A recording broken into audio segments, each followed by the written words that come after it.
Dona Júlia. Primavera dos povos. O iluminismo é a inspiração, né, Vitória? Que veio antes disso. Beleza? Paralelo a tudo isso que estava acontecendo na França, gente, de Revolução Francesa e tudo mais, nós tivemos a independência dos Estados Unidos, na América. Ou a Revolução Americana. Que é a nossa matéria paralela, né? Então, enquanto estava acontecendo esse processo revolucionário na França e a Europa vivendo essa onda de revoluções liberais, na América nós tivemos a independência dos Estados Unidos.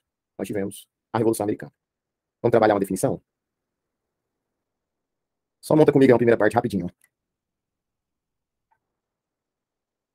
Movimento de inspiração iluminista.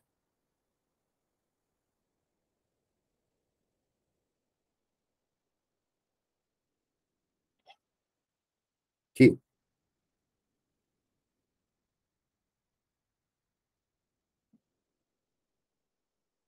determinou o fim do domínio inglês sobre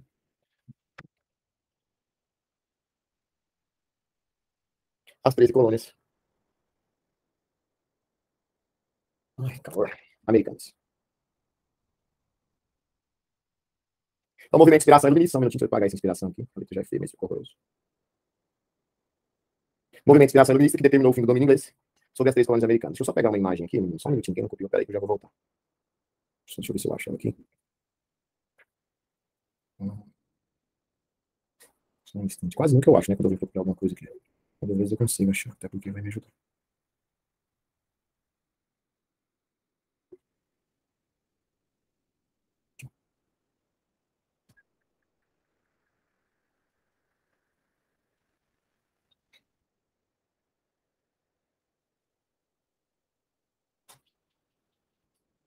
Prontinho. Então vamos lá, gente. A independência dos Estados Unidos ou a Revolução Americana, vamos começar a trabalhar essa perspectiva, esse conceito aqui. Nossa, peraí que a bateria do nosso notebook tá acabando. Só um minutinho, só para carregar aqui. Segura aí.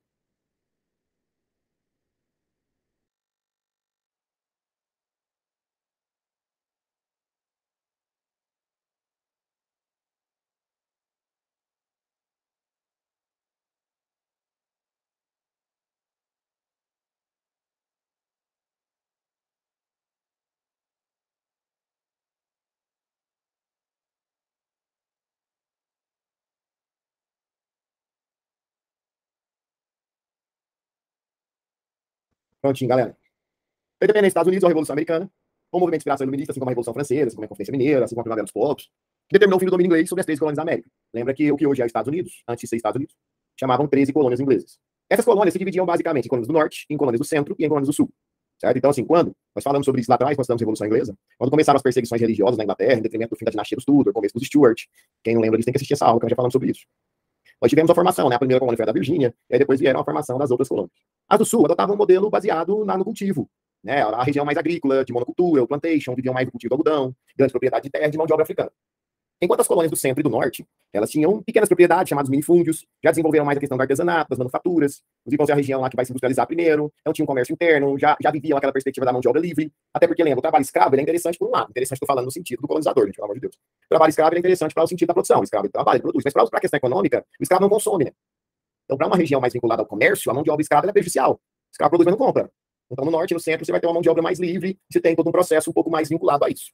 Aí que eu preciso que você coloque no seu caderno assim, ó, uma frase de um grande pensador contemporâneo que sou eu. Todo processo de independência colonial, vírgula, nasceu ou se fortaleceu do enfraquecimento de sua metrópole. Eu, Marcelo Barreto. Todo processo de independência colonial nasceu ou se fortaleceu do enfraquecimento de sua metrópole. Vou te dar um exemplo. Independência do Brasil. O Brasil, obviamente, assim como todo e qualquer país, já que o processo de independência era um processo real na história da América e também de outros continentes, o Brasil conseguiu fortalecer o seu processo de independência durante o enfraquecimento de Portugal. Durante o período que Portugal foi invadido por Napoleão, a família real fugiu para cá. Com a família real vindo para o Brasil passou a ser a sede da coroa portuguesa, fundaram banco, faculdades, abriram os portos, museu, biblioteca, moeda nacional, desenvolveram. Quando eles voltaram, eles deixaram o Brasil independente. Mas isso aconteceu porque a metrópole foi invadida. Isso aconteceu porque Portugal teve problemas, Portugal estava enfraquecido. Se você pegar a independência dos países africanos, a descolonização africana, ela aconteceu quando? Depois da Segunda Guerra Mundial. Quando a Europa estava todinha quebrada, se recuperando da guerra, a Inglaterra fudida, a França fudida, a Holanda fudida, a Bélgica fudida. E aí vem a descolonização africana. Então, todo o processo, todo, isso é uma regra, história. Ah, como você sabe, é uma regra, mas eu fiz história, não sei se te contar, eu estudei todo esse processo. Então, todo o processo de independência colonial nasceu ou se fortaleceu do enfraquecimento da sua metrópole. Vamos trazer isso para o raciocínio dos Estados Unidos? Quem era a metrópole? Quem era a metrópole? Fala comigo. A Inglaterra. Certo? O que vai acontecer com a Inglaterra para a gente gerar, para a gente construir, dentro da perspectiva da história inglesa, esse enfraquecimento? Uma guerra.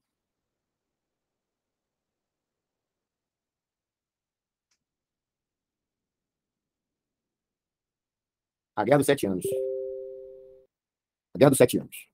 Certo? Ana Paula, Ana Júlia, legal. Então, entre os anos de 1756 e 1763, a Inglaterra e a França elas se envolveram numa guerra. Entendeu? E essa guerra consumiu grande parte dos recursos financeiros da Inglaterra. A guerra serviu para libertar o Canadá dos franceses e ajudar a dominar os índios do oeste americano. A Inglaterra e França disputavam áreas de dominação aqui na América. Eles estavam em guerra para isso. Entendeu isso? Para isso, ó, para os ingleses, era hora então dos colonos contribuírem com impostos aos cofres da metrópole. Então, o que eu preciso que você entenda? Vem a Guerra dos Sete Anos. A Inglaterra saiu dessa guerra como? Ganhando ou perdendo? Quem lembra? Hã? Quem mais? Cadê a galera que tinha estudado a guerra aí? Só a Rafaela que falou? A Inglaterra ganhou a Guerra dos Sete Anos. Mas com a vitória, né? Quem a Ana Paula falou aí, ficou com 11. Por quê, gente? Ao final de uma guerra, até quem vence sai mais fraco. Nós precisamos entender isso. Todo país que sai de uma guerra sai enfraquecido, sai com prejuízo financeiro, sai com soldados mortos, cidades bombardeadas, atacadas, cidades de reconstrução. Então a Inglaterra, com o fim da Guerra dos Sete Anos, o que ela precisou fazer? Ela precisou olhar para os colonos e falar: olha, agora eu preciso que vocês paguem mais impostos. Entendeu? Eu preciso que vocês ampliem o pagamento de impostos para a gente se reconstruir aqui na metrópole. E é justamente aí, deixa eu vir na página aqui, ó. Coloca aí, ó. Inglaterra amplia a cobrança de impostos aos colonos. Nossa, ficou feio demais, Jesus. Parece que eu tô sendo uma criança de 7 anos, não sabe escrever isso.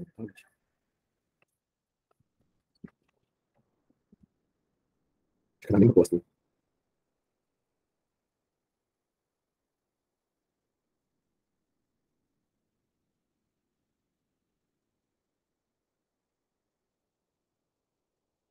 Inglaterra amplia a cobrança de impostos aos colonos. Escreve aí para mim, ó. 1764. Lei do Açúcar, Sugar Act. 1765. Lei do Selo.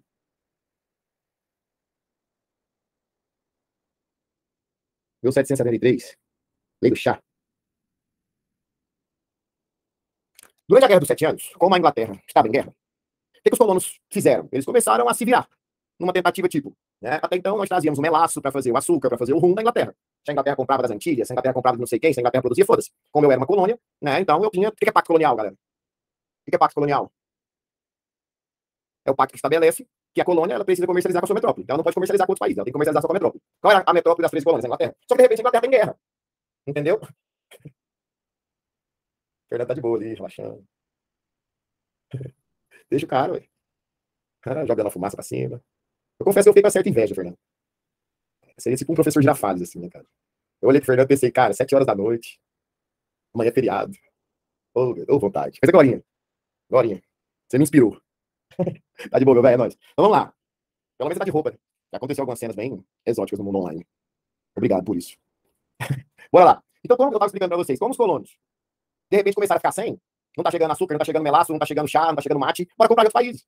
Então, as três colônias começaram a comercializar com a Holanda, começou a exercer o comércio triangular com a África, com a Europa. Então, quando veio a guerra, e a Inglaterra passa 7 anos, eu costumo falar que é como se você, acho que a maioria de vocês não mora com os pais, certo? Aí, vamos, de repente, você chega na casa dos seus pais e não tem ninguém. Não tem ninguém na casa dos seus pais.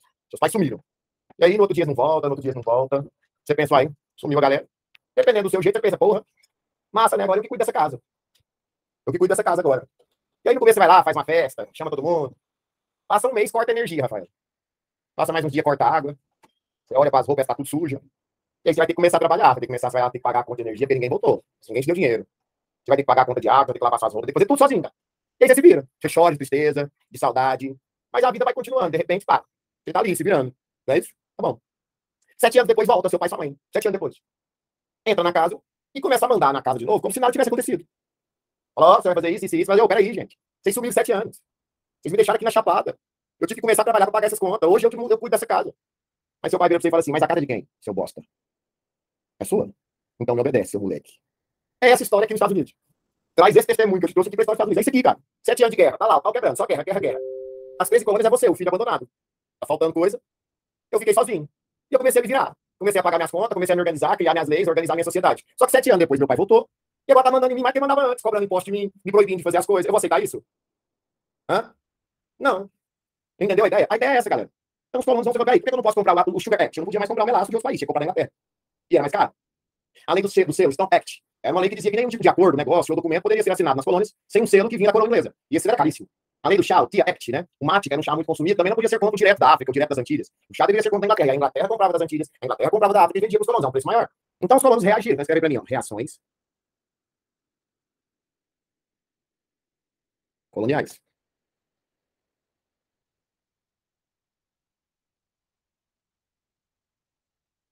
Boston Tea Party. O que vai ser o Boston Tea Party? Quem lembra? A festa do chá de Boston. Então os caras pegaram um navio de chá que chegava da Inglaterra e jogaram chá no mar. Né? Jogaram chá no mar. Em resposta ao Boston Tea Party, vieram as leis intoleráveis. Escreve aí embaixo, resposta em inglês. Esse nome de leis intoleráveis foi um nome que, inclusive, os colonos passaram a adotar para um pacote de leis que os ingleses estabeleceram. Entendeu? Os ingleses fecharam o porto de Boston, os ingleses proibiram os colonos de ter armamentos, tomaram as armas dos colonos, os ingleses colocaram militares nas casas de muitos líderes coloniais. Entendeu? Começaram a cobrar, ressarcir pelo chá que foi jogado, os impostos ficaram mais caros ainda. Então, em resposta a tudo isso, vieram as leis intoleráveis. Os colonos desistiram? Não, os colonos não desistiram. Até que a independência vai acontecer. Aí vai vir, em 1774, o primeiro congresso.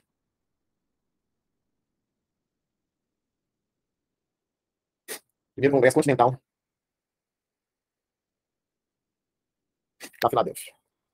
Primeiro congresso continental da Filadélfia. Puxa uma setinha aí, ó.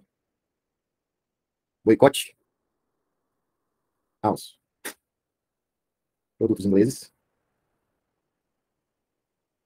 e a exigência do fim das leis intoleráveis. Então, em 1774, os caras se reuniram, entendeu? 74 foi o ano das leis intoleráveis. Eles se reuniram e decidiram, então, não aceitar isso. Tá? E aí, eles organizaram na cidade da Filadélfia o primeiro Congresso Continental da Filadélfia. Esse primeiro Congresso Continental da Filadélfia determinou justamente o que nós acabamos de colocar aqui. Ó. Boicote dos produtos ingleses, então não vamos comprar chá, não vamos comprar porra nenhuma de selo, de nada, entendeu? Vamos estabelecer especificamente um consumo dos nossos próprios produtos, certo? E aí, eles exigiam o fim das leis intoleráveis. Então, para poder voltar esses acordos, essas negociações, eles queriam os fins das leis intoleráveis. Os ingleses não acataram isso, pelo contrário, os ingleses mandaram mais tropas, os ingleses mandaram mais militares, começaram a entrar. Então, cara, os colonos eram obrigados, para vocês terem ideia, a abrigar soldados ingleses dentro das suas casas. E foi justamente isso que provocou 2 anos depois, no dia 4 de julho de 1776. O 4 de julho é o Independence Day, né? O segundo congresso.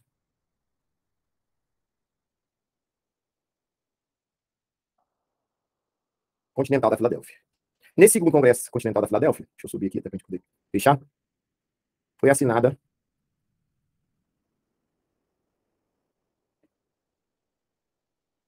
independência. Quais foram os líderes? Thomas Jefferson, Benjamin Franklin,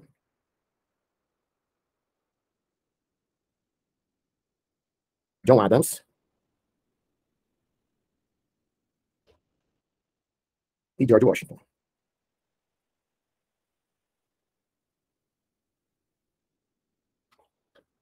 Fala, Maria Eduarda.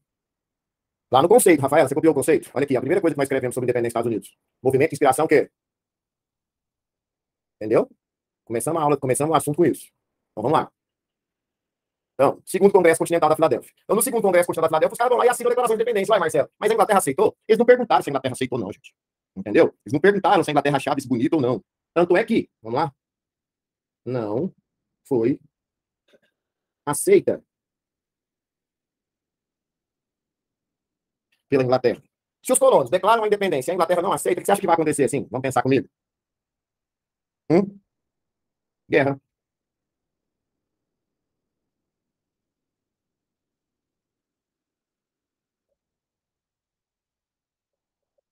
Certo? Aí, gente, olha, o que aconteceu?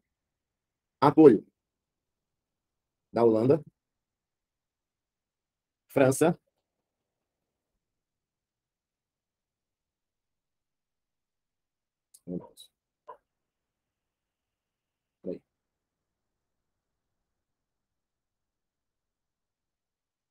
apoio da Holanda e França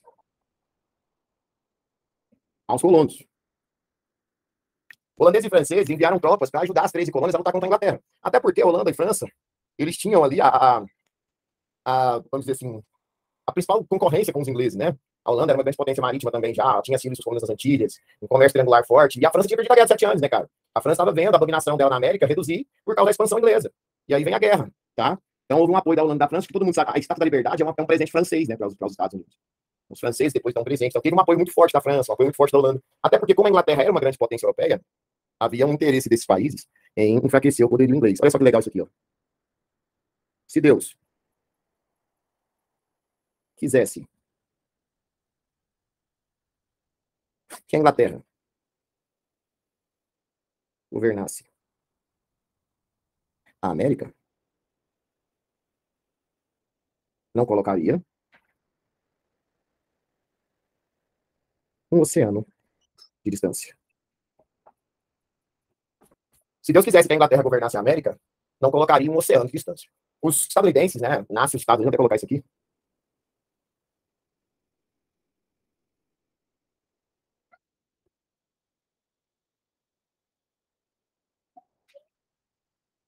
Nascem os Estados Unidos da América. Os estadunidenses têm uma formação protestante muito forte, né, desde o processo de colonização. E esse processo é puritano, não sei se vocês vão lembrar, não sei se tem no programa da gente, que é Estados Unidos século XIX, é a questão do destino manifesto, né? Eles acreditavam que Deus tinha escolhido eles para poder colonizar a América, para poder conquistar a América e tudo mais. Então é importante a gente entender isso aí, tá? As guerras de independência, elas duraram até 1783. Em 1783, foi assinado o Tratado de Paris. E no Tratado de Paris foi reconhecida por parte dos Estados Unidos, ou perdão, foi reconhecida por parte da Inglaterra a independência dos Estados Unidos, certo? A Inglaterra foi derrotada, a derrota oficial da Inglaterra foi na Batalha de Saratoga, se você quiser anotar o nome dessa batalha. Saratoga, em 1781. E em 1783, nós tivemos oficialmente o reconhecimento inglês e nasceu os Estados Unidos. A independência dos Estados Unidos esteve para a história da América, assim como a Revolução Francesa esteve para a história da Europa. Vocês conseguem me explicar isso? Hein? Você consegue me explicar isso? Por que a independência dos Estados Unidos está para a história da América, assim como a Revolução Francesa para a história da Europa? Porque a partir dali desencadeia uma onda de mudanças, né? Sempre que você vai estudar a história do Brasil, por exemplo, você tem na história do Brasil uma influência da independência dos Estados Unidos. Quer dizer que veio alguém lá dos Estados Unidos dar um curso para nós de como se tornar independentes? Hein? Óbvio que não, né? Mas de que forma que isso nos influenciou? Uma olhadinha no meu cronograma aqui. De que forma que isso nos influenciou? Coach, né, Isabel? De que forma que isso nos influenciou? Isso mostrou para nós que era possível, né, velho? Porque pensa, cara, foi possível para os Estados Unidos romper com a Inglaterra, que é a maior potência da Europa. Isso mostra para o Brasil o quê? Por que não é possível para o Brasil separar de Portugal, que é um bosta? Por que não é possível para os países da América Espanhola separar da Espanha, que também não é tão forte assim? Por que não é possível para o Haiti separar da França, por exemplo? Então, assim, o processo de independência da América ele começa a se desencadear a partir da independência dos Estados Unidos. A influência iluminista começa a se espalhar pela Europa e vários outros movimentos de rebeliões começam a acontecer. Certo? Eu olhei no cronograma aqui, galera. A gente termina aqui, ó, uma parte da aula 10 hoje. A gente trabalhou já Grécia e Roma, Idade Média, Estados Modernos, Renascimento, Revolução Inglesa, Iluminismo, Independência dos Estados Unidos, Revolução Francesa e período Napoleônico. Então, aula 10 e 11. Estados Unidos, século XIX, imperialismo e Primeira Guerra. Então o Edu que montou esse cronograma aqui, né? Como professor de biologia, é fácil dar isso aqui numa aula. Mas nós vamos para a aula 10 e 11. Então, na próxima aula, quem está estudando antes, quem está lendo a matéria antes, a gente vai pegar a aula 10 e 11. Depois, Revolução Russa, crise de 29, nazis, fascismo, Segunda Guerra, para terminar o nosso cronograma. É mais ou menos a quantidade de semanas que a gente tem. Então, vamos organizar, tentar trabalhar esses assuntos para a gente conseguir fechar isso aí. Tá bom? É isso. Agora vai lá para o feriado de vocês. Já que o Fernando passou vontade de nós, né? Agora chegou a nossa vez. Tchau, galera. Boa noite para vocês. Obrigado. Bom descanso para vocês aí amanhã. E é nóis. Pega firme. Falou.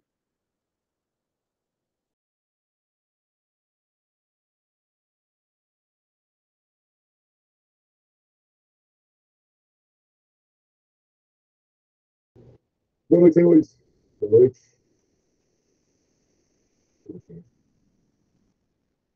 Boa noite, boa noite. E aí, galera? Beleza por aí? Deixa eu só pegar uma palavra para usar aqui. A gente pode começar. Meninos, vamos lá. Hoje nós temos um desafio enorme aqui pela frente, na tentativa de trabalhar todos os conteúdos para separado. Não sei qual é a razão dessa aula 10 e aula 11. Mas, então, né? Então, vamos tentar trabalhar essa perspectiva, certo? Aí tem um materialzinho aqui já pronto, eu vou usando ele para a gente poder ganhar um tempinho. Aí ele está do Cássio, cara. Deixa eu ver aqui se eu resolvo, só um minutinho.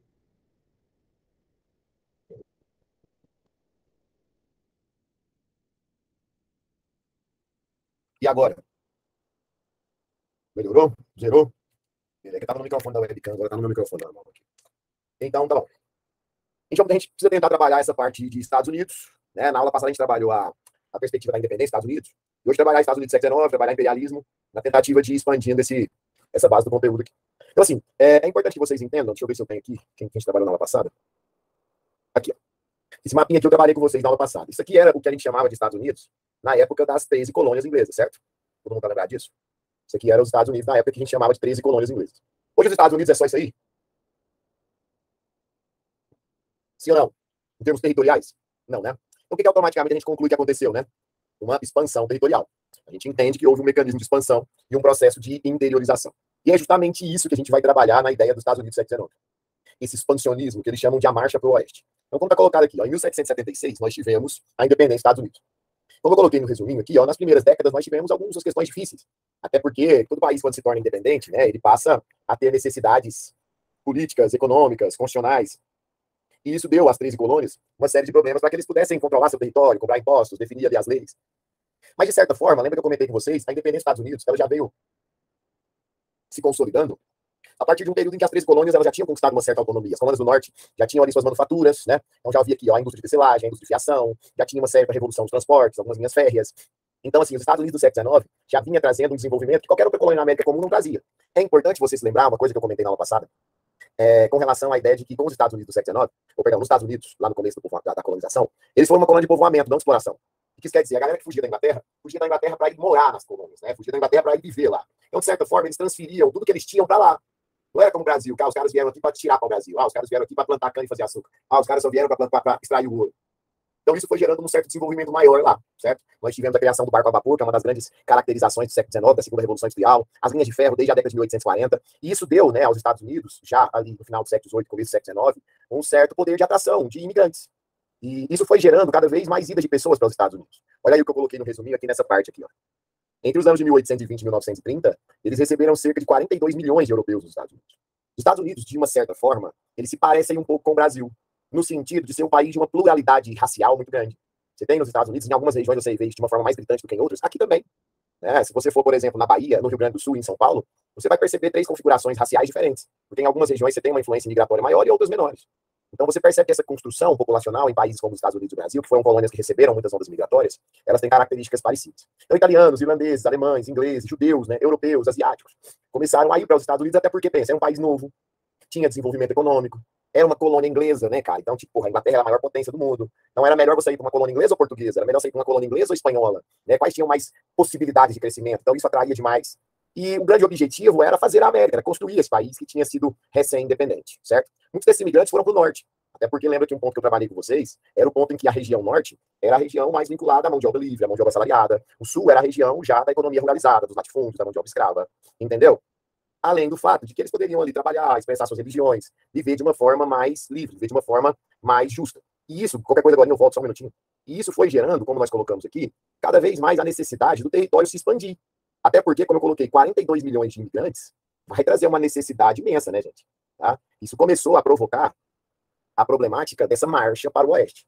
E é justamente aí que eles começaram a estabelecer esse processo de expansão. Como o número de pessoas começou a aumentar, como a atração da população começou a se tornar cada vez mais real, começa uma marcha, começa uma onda de atração de população para o oeste dos Estados Unidos. Eles vão marchar, vamos voltar no mapa aqui, ó, do litoral, até porque você tem aqui a colonização, então eu vou chegar aí por aqui. E agora eu vou viver esse processo de interiorização. Então agora eu vou viver esse processo de expansão aqui para o oeste, certo? Vamos lá. Foram em pequenos navios pelo Mississippi, pelo Missouri, pelos rios. E foram também em carroções por terra. Esse processo de expansão, ele vai se dar inicialmente pelos rios e também pelo interior. Uma das principais justificativas, e é um dos pontos que caem muito, que aparecem muito nas provas de vocês, era a questão do destino manifesto. Já ouviram falar nisso? Quem estudou essa matéria lembra dessa questão? Destino manifesto, sim ou não? Sim. O que era essa ideia, hein? O que era essa ideia do destino manifesto? É muito importante vocês, boa Maria Cláudia, é muito importante vocês se lembrarem que a base religiosa que construiu o que era os Estados Unidos é diferente da base religiosa que construiu o Brasil. O Brasil foi povoado por católicos, não é isso? os Estados Unidos foi povoado por puritanos, certo? Os Estados Unidos foi povoado por puritanos. O que são puritanos? O que são puritanos? É uma religião calvinista. E os calvinistas tinham a crença de que eles são predestinados, não é isso? Que eles são escolhidos. Então havia um ideal de predestinação, tá? Oi, Ana Mel, não teve duas marchas para o oeste, ninguém falou sobre isso. Marcha para o oeste é o nome que se dá a esse processo de interiorização. Então, toda vez que eu escrever marcha para o oeste, é que eu estou me referindo a esse processo de entrada, de sair do litoral e ir para o interior. Tá? Então, vamos lá. Então, como eles tinham uma religião que já pregava essa ideia da predestinação, como eles já tinham uma crença de que, eu sou escolhido por Deus, eu sou predestinado por Deus, eles começaram a estabelecer a ideia do destino manifesto. Eles acreditavam que Deus tinha escolhido eles, e alguns pastores dos Estados Unidos pregavam isso, inclusive, nas igrejas, e eles eram, então, predestinados para poder conquistar a América, entende? Isso, inclusive, vai criar aquela ideia de que nós somos americanos e precisamos conquistar a América. Mais tarde vai justificar a doutrina Monroe, vamos falar sobre isso também. Então, tipo, essa ideia de, vamos invadir, vamos ocupar, vamos tomar dos nativos, vamos tomar de quem estiver na frente, isso carregou, na época, uma justificativa religiosa. Isso carregou, na época, um peso religioso também. Eles acreditavam que Deus tinha escolhido eles para realizar essa expansão. O nome disso é Destino Manifesto. Tá? E assim como no Brasil, na história dos Estados Unidos, houve a criação de uma lei de terras. Agora, a lei de terras dos Estados Unidos, ela foi completamente diferente da lei de terras do Brasil. A única coisa que elas têm como semelhança é o nome. E eu estou me referindo à lei de terras do Brasil, até porque muitas questões vão parar isso com vocês. Vocês estão lembrados da lei de terras do Brasil? Hã? Quem está lembrado da lei de terra do Brasil? Alguém? Alguém aí? Né? Sim, Júlio. Foi em 1850, né, lá no Segundo Reinado, e era uma lei que determinava que, a partir dela, a propriedade da terra só seria adquirida por via compra, né?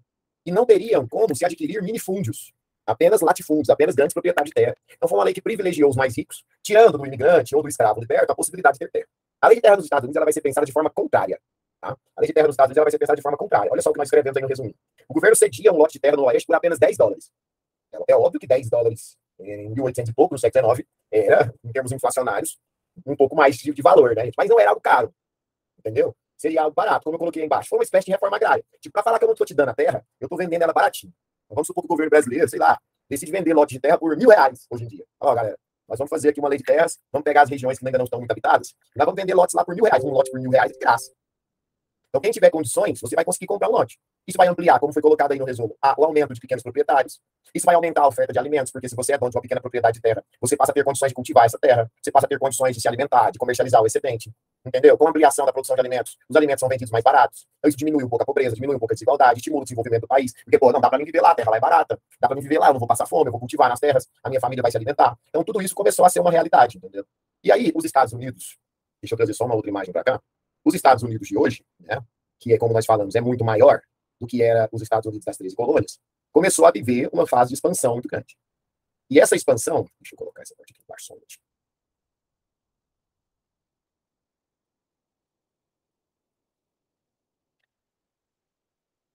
e essa expansão foi se dando por alguns mecanismos, como, por exemplo, em algumas regiões eles tomaram terras dos índios. Então, tomar terras dos índios foi um mecanismo utilizado pelos Estados Unidos para poder expandir o território, a marcha para o oeste. Alguns territórios eles compraram, alguns eles fizeram acordos, e outros eles entraram em guerra contra o México, e eles tomaram o território. Esse mapa aqui agora, ele vai te dar uma noção mais espaçada de como isso aconteceu. Tá? Então, aqui, ó, você tinha aqui, ó, deixa eu pegar aqui agora. Você tinha aquilo que eu vou pintar de vermelho, que eram as 13 colônias.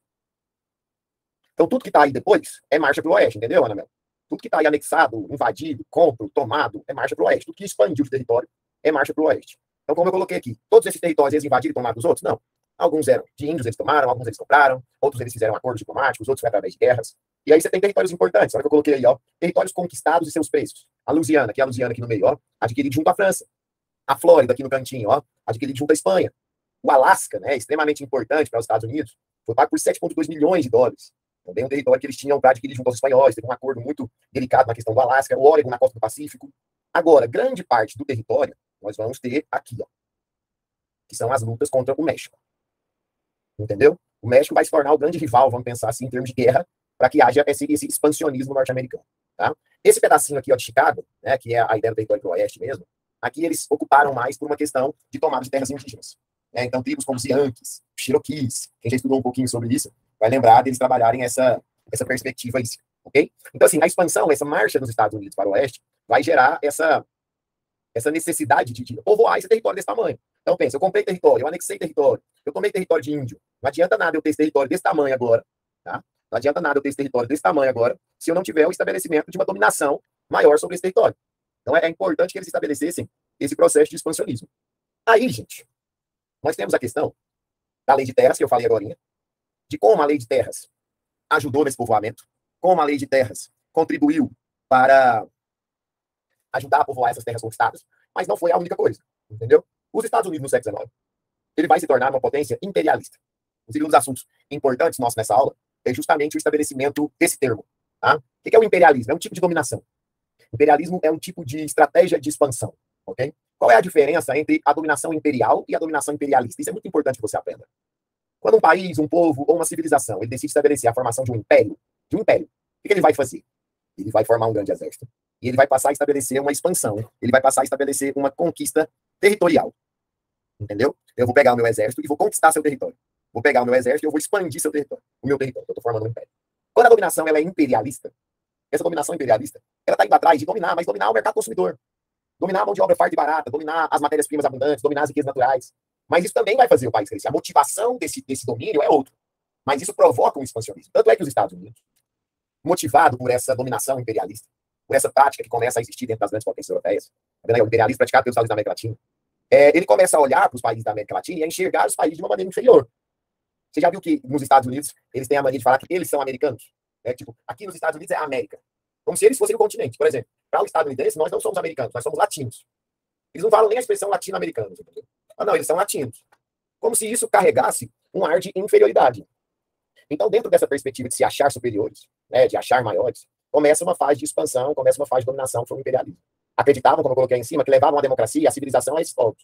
O imperialismo ele é justificado por uma ideia que nós chamamos de missão civilizadora. O que é a missão civilizadora? É a supremacia do homem branco, a supremacia do homem cristão, a supremacia do homem burguês. Entendeu isso? Então você sempre acredita no poder, na dominação de um grupo em relação ao outro. Então, tipo, os Estados Unidos começam a carregar essa necessidade de levar essa supremacia norte-americana por eles. E se eu não aceitasse isso, Marcelo? O Theodore Roosevelt, que foi um dos principais presidentes dos Estados Unidos no começo do século XX, criou a política do Big Stick. O que seria a política do Big Stick? Quem estudou essa matéria? Isso, a política do grande porrete. O que isso significava, Julie? Como assim eu vou criar a política do Big Stick? É uma política de intimidação bélica, né? É uma política de intimidação a partir também da força militar. De certa forma, se a gente for parar para pensar, essa ideia do Big Stick, ela não está totalmente extinta, não. Por exemplo, em várias situações, os Estados Unidos, de certa forma, exercem um poder maior sobre os países do continente americano. Não é isso? E muitos países do continente americano acabam, às vezes, se submetendo aos Estados Unidos, justamente porque nós temos que recuar, caso os Estados Unidos decida, por exemplo, declarar guerra a nós. Eu lembro na época que o Brasil vivia no governo da presidente Dilma, não sei quem lembra disso, foi descoberto que as agências de espionagem norte-americanas estavam espionando o governo brasileiro. Então tinham telefones do governo grampeados, e-mails tinham sido hackeados, teve uma grande coisa. O que na época o governo brasileiro fez? O que a presidente fez? O que o exército fez? Nada. Nada. O presidente na época soltou uma nota no Twitter dizendo que ficava muito chateado, que aquilo não se faz. Mas nada. Vamos fazer o quê, cara? Vamos declarar guerra aos Estados Unidos? Eu não vou aceitar isso. Guerra aos Estados Unidos. Que tipo de força que o Brasil tem que os Estados Unidos não tem? Vamos jogar o quê? Vamos jogar soja mesmo? Vou te bombardear com soja, vou te bater com a Havaiana. Então é evidente que não tem como você fazer uma parada dessa. Os caras têm um poder bélico. Os caras têm uma força de conquista militar desde o século XIX que nós não temos. A América não tem, cara. Então os Estados Unidos defendiam a ideia. Nós somos americanos e vamos conquistar a América. Aquela ideia da doutrina Monroe que eu falei agora, América para os americanos. Eles acreditavam que são escolhidos por Deus para conquistar a América. Doutrina Monroe. Verdade, né, Guilherme? Mãe acerta a Havaiana de longe. Então, assim, esse tipo de mecanismo, esse tipo de política, como foi a política do Big Stick, contribuiu demais para a construção desse poderio dos Estados Unidos. Agora, dentro do século XIX, os Estados Unidos viveu um problema interno muito grande. Os Estados Unidos viveu um processo interno de conflito muito grande, que foi a questão racial. Tá? Porque vamos lembrar, deixa eu voltar aqui, ó. Na nossa aula passada, eu mostrei isso aqui para vocês. Que as colônias do Sul, elas usavam mão de obra escrava africana. Entendeu? Já as colônias do Norte eram colônias de minifúndios, artesanato, e realizavam comércio interno. Então, era uma região de mão de obra livre, branca, assalariada. Tá? Então, desde a formação das 13 colônias, o sul dos Estados Unidos era uma região mais negra, escravista, enquanto o norte vai ser uma região mais branca. Eu faço essa mesma comparação com o Brasil. Só que o contrário, né? No Brasil, o sul é mais branco e o norte e o nordeste é mais negro. Porque a gente teve, historicamente falando, no norte e no nordeste brasileiro, uma utilização muito maior de mão de obra escrava africana do que no sul. O sul do Brasil é uma região de povoamento de imigrantes europeus. O gaúcho ele é predominantemente mais branco. Não é tão fácil você conhecer um negão gaúcho. Né? Tem, mas é pouco. Agora, um baiano, né? Então você percebe que no Nordeste, no Norte, você teve uma entrada maior de escravidão africana. Até porque você teve a economia açucareira, você teve as primeiras capitanias que prosperaram, você teve a entrada maior da mão de obra escrava no Nordeste. O Sul foi mais imigração europeia. Então nos Estados Unidos também aconteceu, só que geograficamente ao contrário. Então desde a expansão territorial, desde a marcha para o Oeste, você precisa identificar isso aqui. Ó. A parte Sul é a parte mais escravista e a parte Norte vai ser a parte mais abolicionista. Entendeu? Quando o país tornou-se independente, quando o país tornou-se um país independente, a grande questão que começou a acontecer foi o Norte começou a defender a ideia de que era preciso abolir a escravidão. E aí vamos lembrar que no século XIX, essa perspectiva de abolição da escravidão, ela não estava acontecendo só nos Estados Unidos, né? Ela estava acontecendo praticamente no mundo inteiro. Até porque era a segunda revolução industrial, necessidade de expansão de mercado de consumidores. É importante lembrar que a abolição da escravidão não se deu por uma questão racial, se deu muito mais por uma questão econômica, não é isso? Se deu muito mais por uma questão econômica do que racial, especificamente falando. Porque o Norte tem interesse de acabar com a escravidão por que razão? Fala comigo. O Norte está defendendo o interesse de acabar com a escravidão por que razão? Aumentar o mercado consumidor, aumentar a mão de obra, entendeu? Desenvolvimento econômico, capitalismo. Mas já o Sul, que defende a mão de obra escrava, não defendia só a necessidade da mão de obra escrava. É importante que você entenda isso. O Sul também tinha criado a concepção de que o negro era inferior. Ele tinha passado a criar a concepção de que o negro era escravo e ele não podia ser livre. É muito comum ouvir de pessoas, já ouvi até professores falarem sobre isso, falar assim, o racismo no Brasil ele é velado, já o racismo nos Estados Unidos ele é enraizado. Assim, eu também penso que existem diferenças entre o racismo no Brasil e o racismo nos Estados Unidos. Até porque a segregação racial no Brasil, ela sempre foi muito meio que mascarada, saca? Agora nos Estados Unidos, não, essa segregação ela foi bem escancarada. Rafaela, a sua comparação, ela é bem interessante. É lógico que não houve um regime de segregação como foi o apartheid. Não houve uma lei de segregação. Mas havia o rompimento, havia a segregação. Entendeu? Ana Mel, é extremamente simples esse raciocínio. O escravo produz, mas não consome, porque ele não tem salário. Então, se eu liberto o escravo e ele vira um trabalhador assalariado, ele passa a comprar aquilo que ele produz. Então, acabar com a escravidão, de fato, de imediato, provocaria o aumento do mercado consumidor. Isso você estuda história do Brasil, dos Estados Unidos, ou qualquer outra história, que você perceba a ideia de uma abolição vinculada à questão econômica. Tá? Então, no Sul, você tinha mais, Rafael, aquela ideia de bairro de branco, bairro de negro. Já virou nos Estados Unidos? Todo mundo já deve ter assistido Todo Mundo Odeia o Chris? Já assistiram aquela série? Sim. É engraçado, né? É uma piada. Mas é uma crítica social do caralho, você já percebeu isso? Aquela série é uma crítica racial, que ela ensina muito de história dos Estados Unidos. O Chris é o único jovem negro numa escola de brancos, você já viu isso? Na escola dele só tem brancos. E ele é o jovem negro. Já viu como que a professora dele trata ele? A professora dele acha que ele é órfão, que acha que o pai dele tá preso e a mãe dele é alcoólatra. Né? Acha que ele não vai ser nada na vida. Né? O pai dele tem que ter 2, 3 empregos para sustentar a família. Entendeu? Acha que ele usa drogas. Então, é a visão que o estadunidense tem sobre o negro. Entendeu? Não é, Pedro? É sempre enxergando ele de uma maneira inferior. Então, isso nos Estados Unidos era gritante. E aí, entre os anos de 1861 e 1865, os Estados Unidos foi governado por um presidente chamado Abraham Lincoln. Lincoln foi eleito pelos Estados do Norte. Tá? E como os Estados do Norte, eles defendiam justamente a ideia da abolição da escravidão, foi decretado nos Estados Unidos a 13ª emenda. Olha para mim. O que nós aqui no Brasil chamamos de Lei Áurea, eles lá nos Estados Unidos vão chamar de 13ª emenda.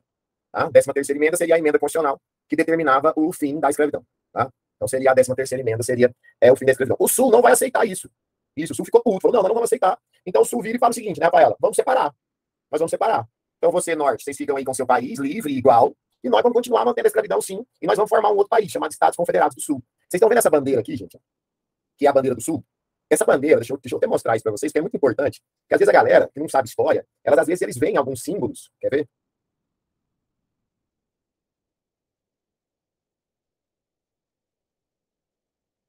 Elas veem alguns símbolos e não sabem identificá-los. Olha isso aqui. Isso aqui é um movimento nos Estados Unidos de supremacistas raciais. Que bandeira que eles estão na mão? Hã? Olha isso aqui. Dos Estados do Sul. Então, onde você vê essa bandeira, gente, olha que eles misturam esses símbolos ao nazismo. Então, essa bandeira específica, esse símbolo específico, ele carrega um ideal racista, um ideal supremacista. Tá? Então, às vezes, você, sei lá, é meio doido, acha uma camiseta bonita com essa bandeira, fala, nossa, que camiseta legal, que bandeira bonita, eu vou comprar pra mim. E nem sabe o que significa, vai ser doido. Moço. Você sai na rua, dependendo de onde você for, você apanha. Entendeu? Isso, Pedro, vai surgir aqui. E os Estados do Sul, entendeu? Olha aqui, ó. O típico norte-americano racista, branco, gordo, careca, né? Aquela concepção neonazista. Então, são movimentos, cara, tristes, inclusive. E isso existe muito forte nos Estados Unidos até hoje. Muito forte mesmo. E isso tem origens aqui, ó, na Guerra de Secessão. O Sul tentou se separar, formando os Estados Confederados do Sul. O Norte não aceitou, declarou guerra ao Sul e venceu a guerra. Eu não sei se vocês sabiam disso. Quem era o presidente? Hein? Quem era o presidente? Na época? O Abraham Lincoln, né? O que aconteceu com o Lincoln? Como que o Lincoln morreu? Quem lembra? Quem venceu foi o Norte, mano. Até porque, né, a escravidão foi abolida. Como que o Lincoln morreu? Alguém lembra? Lincoln foi assassinado por um supremacista racial. Entendeu? Por ser um símbolo da libertação, por ser um símbolo do fim da escravidão, vamos dizer assim. Boa, Maria Cláudia. Lincoln foi assassinado. Então, assim, mesmo com a 13ª emenda, mesmo com o fim da Guerra de Secessão, tá? Massa demais. Ou seja, o fim da escravidão, infelizmente, nem no Brasil, nem nos Estados Unidos, nem em qualquer lugar do mundo, ele determina o fim do racismo. Né? fim da escravidão, infelizmente, ele não está ligado ao fim do racismo. E isso foi gerando problemas estruturais nos Estados Unidos. Porque, principalmente nas regiões do sul dos Estados Unidos, nos estados do sul, essa segregação aumenta. Eu te mostrei imagens bem atuais, bem recentes, né? A gente viu nos últimos anos imagens do mundo inteiro, né? Aquela imagem do, não sei se você lembra do caso do George Floyd, aquele negro norte-americano que foi morto por um policial branco, né? Enforcado, com os pés no pescoço dele. A gente percebe isso o tempo todo acontecendo nos Estados Unidos. Massacres de crianças negras.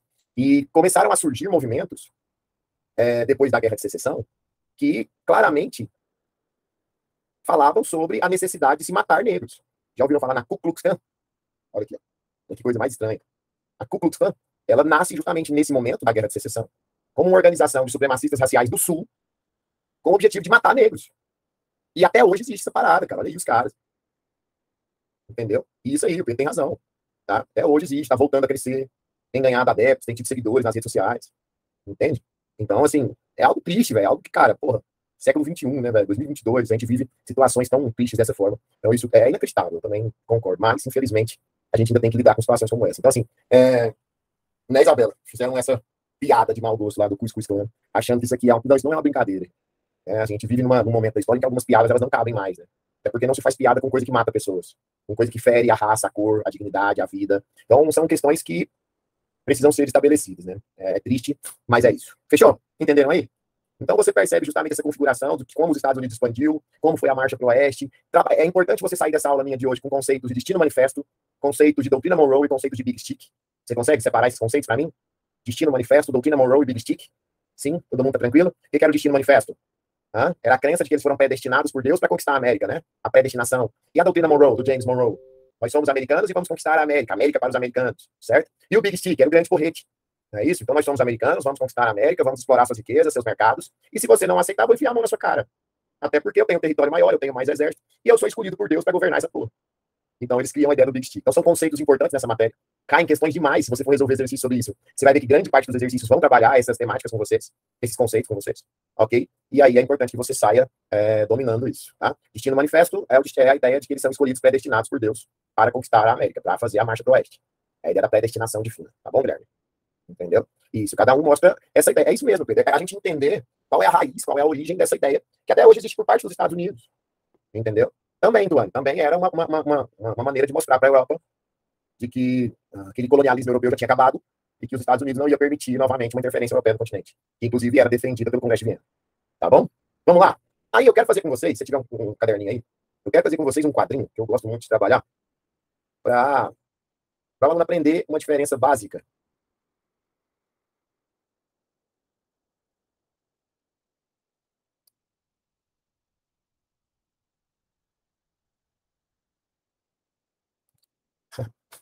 Sempre que você extermina qualquer tipo de grupo, né, você está cometendo um ato. O genocídio, a morte, independente de como ela seja, ela nunca é justificada em termos legais, né? Então a ideia é tentar buscar uma saída que não seja essa. Merecem, eu acho que merecem demais morrer. Mas em termos de conceitos, né? Colonialismo e neocolonialismo. São conceitos que a gente precisa aprender a diferenciar para que a gente consiga entrar nessa matéria. Então, tenta montar aí no seu caderno. Para a gente poder trabalhar isso aqui. A partir do século XIX, como eu expliquei para vocês, surge no mundo uma nova ideia de dominação, uma nova ideia de expansão, não só nos Estados Unidos, mas por parte das tradicionais, das grandes potências, certo? Isso começa a mudar o conceito de dominação que existia. Então, assim, a dominação colonial ela foi uma dominação estabelecida no século XV e no século XVI. Na época em que as grandes potências eram as potências ibéricas, Portugal e Espanha eram as grandes potências. A economia era uma economia mercantilista. A mão de obra era escrava. E os objetivos estavam ligados a quê, gente? A rotas comerciais. Eu estou buscando novas rotas de comércio para as Índias. A busca por especiarias. Eu estou indo buscar especiarias para abastecer meu comércio. Metais preciosos. E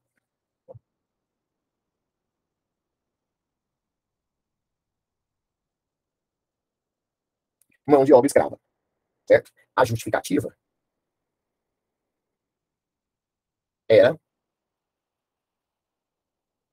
a expansão da fé cristã. Fazia-se isso também em nome de Deus. Certo? Então, quando se fala em dominação colonialista, eu preciso que você se lembre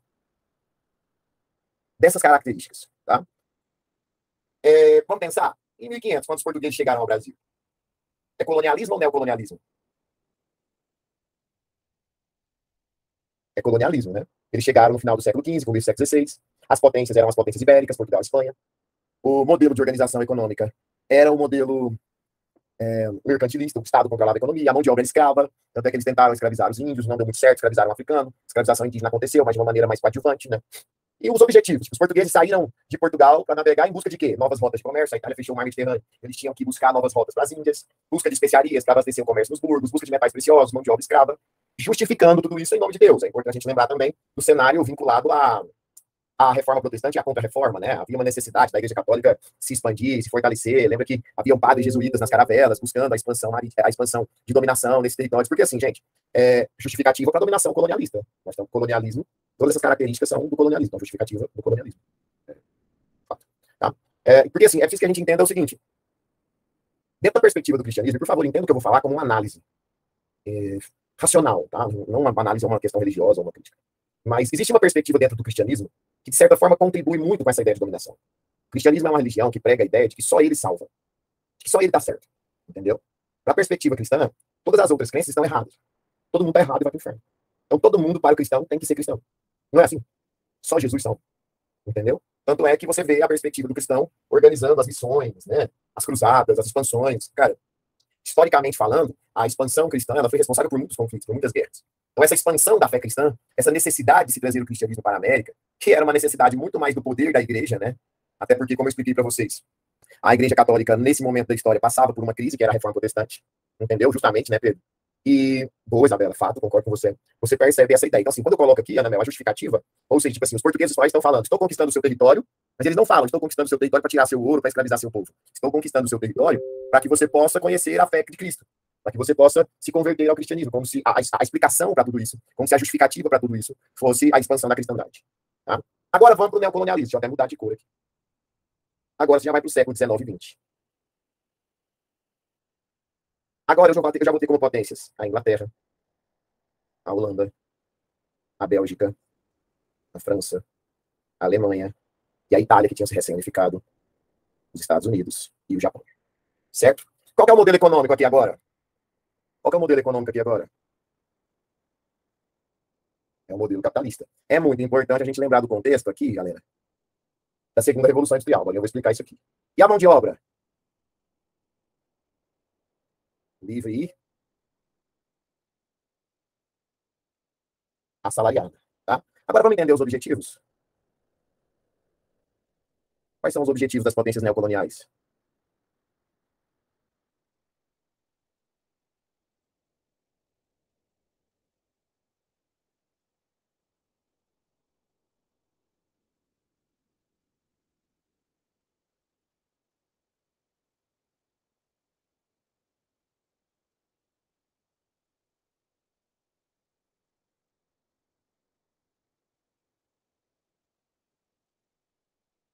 Mercados consumidores, mão de obra farta e barata, matéria-prima abundante e riquezas naturais.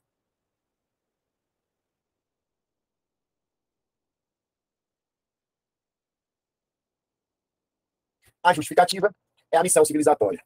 É aceitar a supremacia do homem branco. Não sei se você já viu aquela frase que fala aceitar o fardo do homem branco. Né? Aceitar o fardo do homem branco. Então era a perspectiva que eles defendiam dentro desse momento. Então vamos lá. O que significa o prefixo neo, de neocolonialismo? A gente fala de neocolonialismo, neo está ligado a quê? Novo. Então, o que seria o neocolonialismo? Seria uma...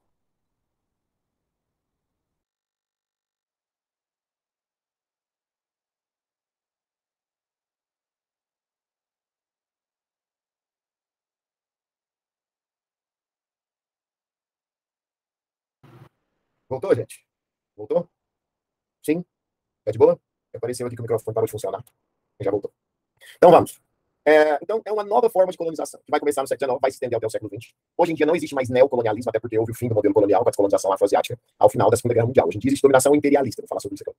Potências, Inglaterra, Holanda, Bélgica, França, Alemanha, Itália, Estados Unidos e Japão. O que aconteceu no século XIX, gente? Um conteúdo que não está na nossa grade, né? Nós temos uma gradezinha mais reduzida de conteúdos, mas seria a segunda fase da Revolução Industrial. A segunda fase da Revolução Industrial, ela acontece justamente quando? No século XIX. Certo? No século XIX. E essa segunda fase da Revolução Industrial no século XIX, ela vai caracterizar o quê? O fim do monopólio inglês.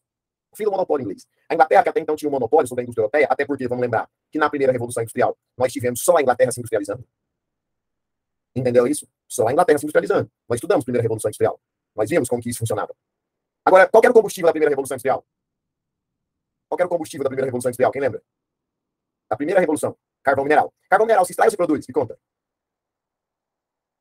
Se extrai. Qual que é o principal combustível da segunda Revolução Industrial? A energia elétrica. Na segunda revolução, o principal combustível é a energia elétrica. É a energia elétrica e o petróleo.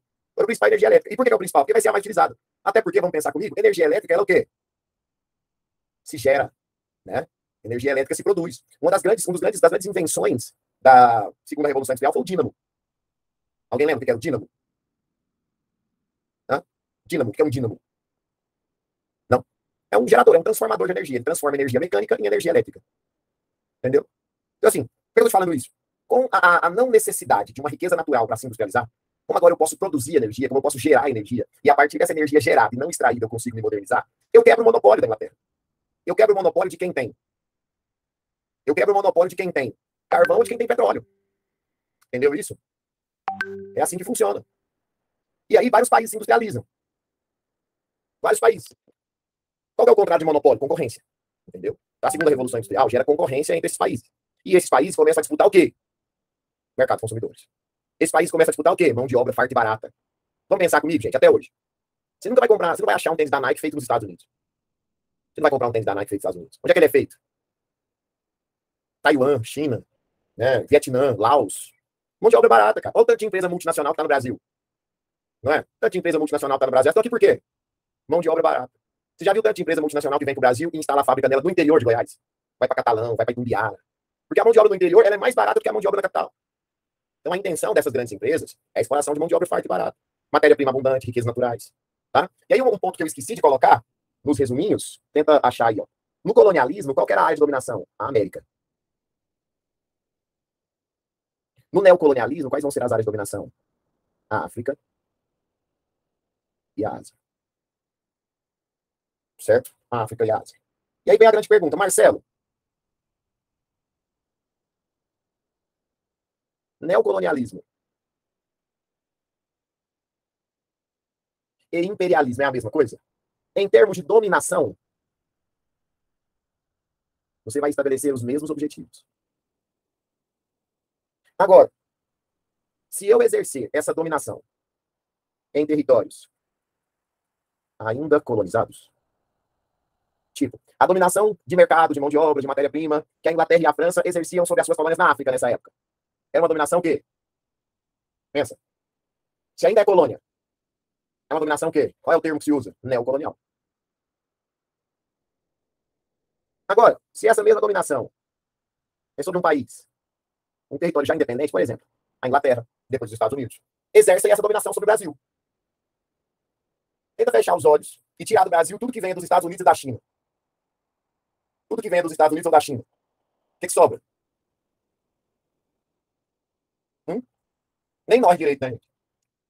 Soja, piqui. Então, essa dominação eu chamo de dominação imperialista. Então, quando eu exerço, presta atenção nisso, quando eu exerço a dominação de mercado, mão de obra, riquezas naturais em regiões ainda colonizadas, o termo é neocolonialismo. Por que eu te expliquei que hoje em dia, hoje, século XXI, não se usa mais o termo neocolonialista? Por quê? Porque não existem mais colônias. Simples. Então, hoje em dia, essa dominação ainda existe. Até acabei de te mostrar ela sobre o Brasil. Eu nunca esqueci um dia que um aluno meu perguntou para mim assim, professor, o senhor acha que vai ter uma terceira guerra mundial? Eu falei, meu filho, eu sou professor de história. Professor de história de tudo que já aconteceu, não o que vai acontecer.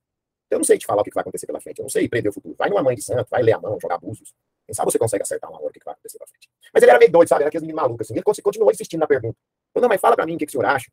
O senhor acha que vai ter uma terceira guerra? Eu falei, ó, se a última foi a segunda, se rolar a próxima é a terceira. Isso aí você pode ter certeza. Isso aí é uma questão óbvia. A última que rolou foi a segunda. Então relaxa, a próxima é a terceira guerra. Quando e por quê? Eu não sei, não. Mas se tiver, a terceira é fácil. Aí ele ficou animado, sabe? Não, vai ter uma terceira guerra, bom demais. Aí ele, não satisfeito, perguntou pra mim assim, mas e o Brasil? Vai estar nela? Eu pensei, tomar no meio do cu, como é que eu vou saber? Eu falei, ó, meu filho, deixa eu te falar uma coisa. Se realmente tiver uma terceira guerra mundial uma hora, e o Brasil entrar, você pode ter certeza que as grandes potências, Estados Unidos, a China, elas vão querer nos proteger. Aí ele abriu os olhão dele e falou assim, é por causa da Amazônia, né? Eu falei, não, desgraçado, não é por causa da Amazônia. É por causa do imperialismo.